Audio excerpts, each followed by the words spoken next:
ஒரு அழகான கிராமத்தில் ஆதவன் என்ற 8 வயது சிறுவன் வாழ்ந்து வந்தான். அவனுக்கு சைக்கிள் ஓட்டுவது என்றால் மிகவும் பிடிக்கும். ஆனால் ஆதவனின் சைக்கிள் கொஞ்சம் பழையது. மற்ற குழந்தைகளின் புதிய சைக்கிள்களை பார்த்து, என்னோட சைக்கிளும் கொஞ்சம் ஸ்பெஷலா இருந்தா நல்லா இருக்கும் என்று அவன் நினைத்து கொண்டே இருப்பான். ஒரு நாள் மாலை ஆதவன் தாத்தாவின் பழைய பொருட்கள் இருந்த அறையை சுத்தம் செய்து கொண்டிருந்தான். அப்போது ஒரு சிறிய தங்க நிற மணி அவன் கண்ணில் பட்டது. டிங் டிங் என்று அதை அடித்தவுடன் ஒரு மெல்லிய குரல் கேட்டது. இந்த மணியை உன் சைக்கிளில் கட்டு. ஆதவன் ஆச்சரியப்பட்டான். யார் பேசுறது என்று கேட்டான். ஆனால் பதில் எதுவும் இல்லை. ஆர்வமாக அந்த மணியை சைக்கிளில் கட்டிவிட்டான். அடுத்த நாள் காலை சைக்கிளில் ஏறி மணியை அடித்தான். டிங் டிங். திடீரென்று சைக்கிளின் இருபுறமும் வெள்ளை நிற சிறகுகள் முளைத்தன. ஹாஹா என்று ஆதவன் கத்தினான். சைக்கிள் மெதுவாக வானத்தில் பறக்கத் தொடங்கியது. கிராமத்தின் மேல் உயரமாக பறந்தான். கீழே பார்த்தபோது வீடுகள் எல்லாம் பொம்மை வீடுகள் போல தெரிந்தன. மரங்கள் சிறிய பச்சை குடைகளாக தெரிந்தன. ஆதவன் மகிழ்ச்சியில் கைகளை தட்டினான். அவன் நதிகள், மலைகள், வயல்கள் எல்லாவற்றையும் மேலிருந்து பார்த்தான். பிறகு ஒரு காட்டின் மேல் பறந்தபோது கீழே இருந்து சோகமான அழுகை சத்தம் கேட்டது. யாரோ உதவி கேட்கிறாங்க போல என்று நினைத்தான். கீழே இறங்கி பார்த்தான்.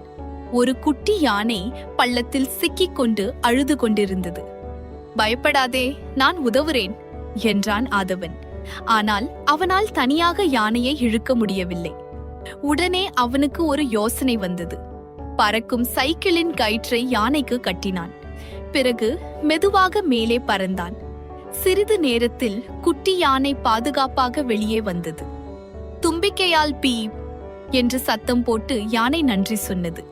ஆதவன் மகிழ்ச்சியுடன் கையை அசைத்தான்.